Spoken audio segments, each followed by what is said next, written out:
Cyberpunk 2077 is a generational game. When I say this, I mean that it literally defines a new era of gaming. It makes the RPGs that came before it look obsolete, and it sets a groundbreaking standard for the games of the future. It's hard to pin down exactly what makes this game amazing, because there's so much that contributes. The amount of immersive art and content that CD Projekt Red developed for Cyberpunk 2077 just boggles the mind. It's like Grand Theft Auto and Deus Ex had a baby, and that baby just happened to grow into a prophet of gaming. Cyberpunk explores humanity in a world where it's unclear if technological progress is elevating us or just quietly replacing us. It delves into this and other grim themes in a living, breathing world that often feels plausible enough to make you a little scared. It parallels the real world just close enough that sometimes it makes you want to just cover your eyes, plug your ears, and drive straight to your next quest marker. I think one of the biggest downfalls of Cyberpunk is that they actually let the players do this. Fast travel points and speedy cars, they let the players completely miss all the grueling and visceral details that CD Projekt Red put into this world on purpose. And by doing that, it negates the very message they're trying to send with this entire game. I get it, fast travel's convenient, and who doesn't love a cool car? But it just feels like it turns this terrifying, oppressing dystopia into something lesser.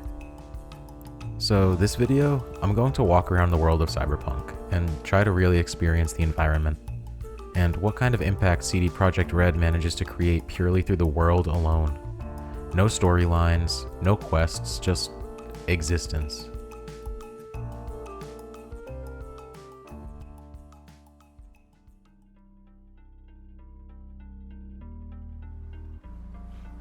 Immediately, if you start walking around in Cyberpunk, you realize how much bigger the world feels. Playing games too quickly has a way of just immediately making them feel small and repetitive. I can't speak for other people, but sometimes I find myself just rushing through games. I don't know if this has to do with impatience, attention span, the game's design, or just a predisposition to play games in a grindy way. I have noticed a trend regarding this, though. The more I try to be hyper efficient in a game, trying to finish as much content, make as much money, collect every single item as I possibly could, it stops feeling like a game and it starts feeling like work. It doesn't energize me or make me excited to play, it just drains me and burns me out. I noticed this in other games as well. Walking past these heavily armored police cars is a cruel reminder of just how brutal Night City is. Sometimes it helps to remind myself why I play video games and think about how I'm going to feel afterwards. This is part of the reason why I play less competitive games now, because I don't want to get offline feeling worse than I did before. It feels great to win, but if you're losing and feeling like crap 50% of the time, then what's really the point? A lot of this is just mindset, but I wanted to share it just because I feel like it really helped me start enjoying games again. I found these recycling cans for different kinds of electronic and cyber waste. I couldn't help but imagine them looking like recycling bins, but secretly just getting lumped in with the rest of the trash that fills Night City's every corner. Cyberpunk has no shortage of things to look at. In fact, part of what gives it its unique tone is the constant overstimulation in the city.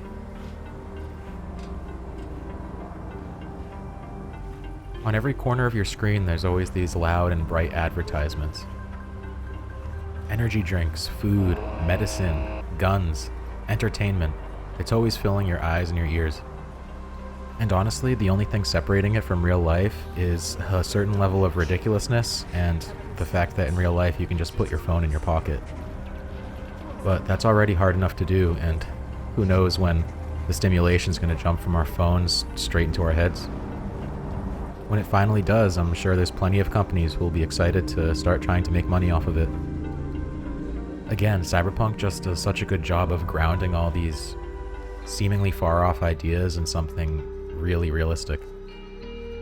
I came across this truck and I was just appreciating the design for a minute. I noticed that nearly every surface on it had heat warnings.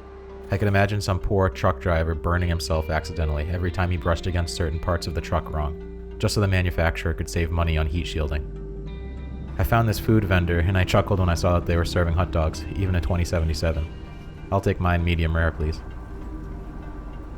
Allah be with you.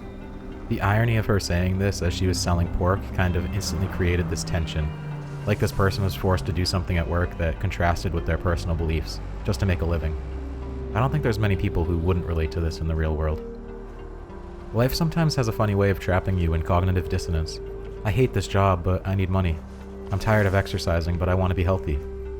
But the dystopian world of Cyberpunk never gives people the chance to challenge these thoughts. I doubt that Night City residents have much opportunity to pursue their dreams. I doubt they even have the time to dream.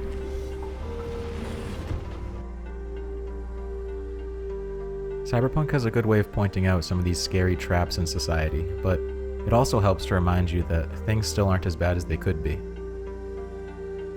I decided to go for a drive and make my way out of the city to see what was going on outside of the concrete jungle. I came across this motel down the highway and I thought I'd check out what kind of things were going on. As I walked up the motel stairs, I saw a couple of people looking out into the badlands. It made me think about how the only respite these people would have from this technological dystopia would be other humans. Meanwhile, every single person is slowly discarding bits of themselves to become less and less human, more and more machine. Imagine if your loved ones slowly replaced more and more of themselves with machine-like upgrades that the world insisted they needed. It makes you think about all the things in real life that the world insists people need to improve about themselves or buy for themselves. I saw these NPCs playing Go, and it made me wonder, would the victor be the one who was better at the game, or the one who had better cyberware in his head? After pondering a little bit, I saw this car out in the distance and I decided to walk over and see why it was abandoned there. It looked like it had just been left there until I made my way around the other side of the car. Who knows what happened here, and who wants to know? Yet another scene in Night City that you're better off just looking the other way from.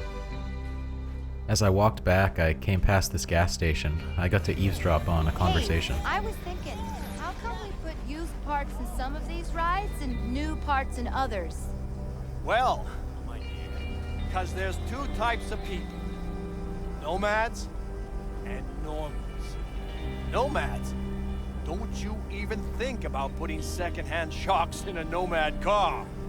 They'll catch you before you can even say, no, not in the face. Now, normals, that's different.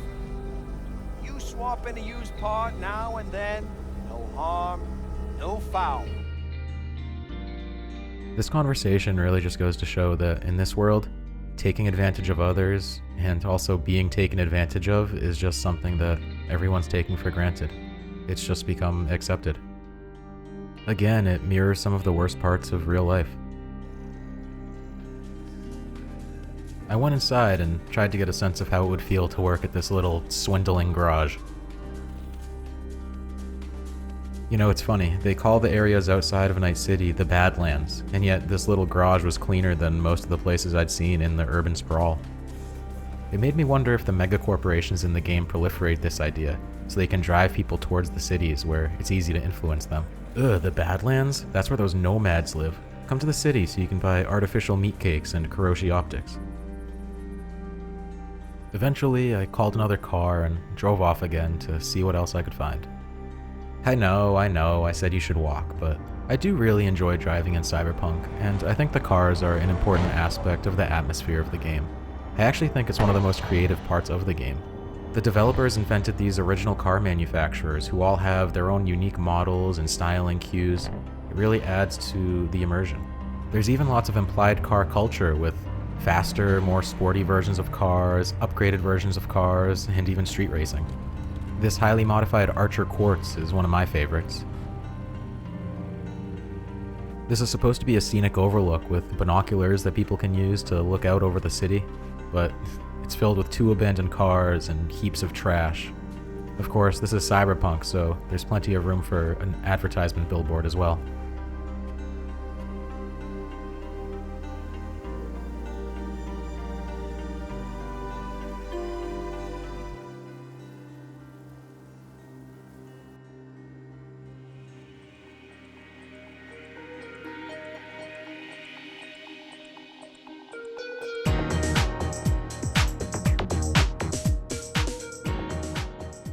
As night fell, I continued to look out over the city. I decided I wanted to go find out what the source of this beacon glowing up into the sky was. I didn't use my map, I just tried to follow visually where I saw the beacon pointing up into the sky.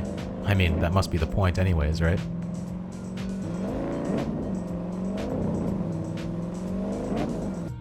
I tracked it down, and it actually ended up leading me to Dogtown, the home of the Phantom Liberty DLC.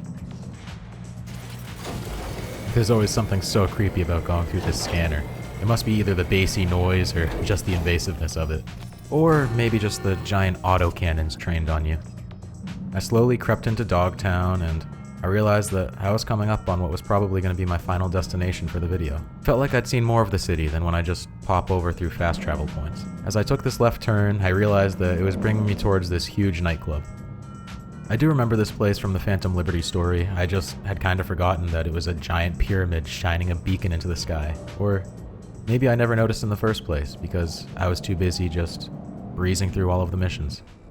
And that's one of the takeaways I want to have in this video. It's really easy to get sucked into a video game and focus on completing every mission, every objective, making as much money as you possibly can so you can get that next cool car, but sometimes you have to forget about progress, reread that last page, and just allow yourself to get fully absorbed again.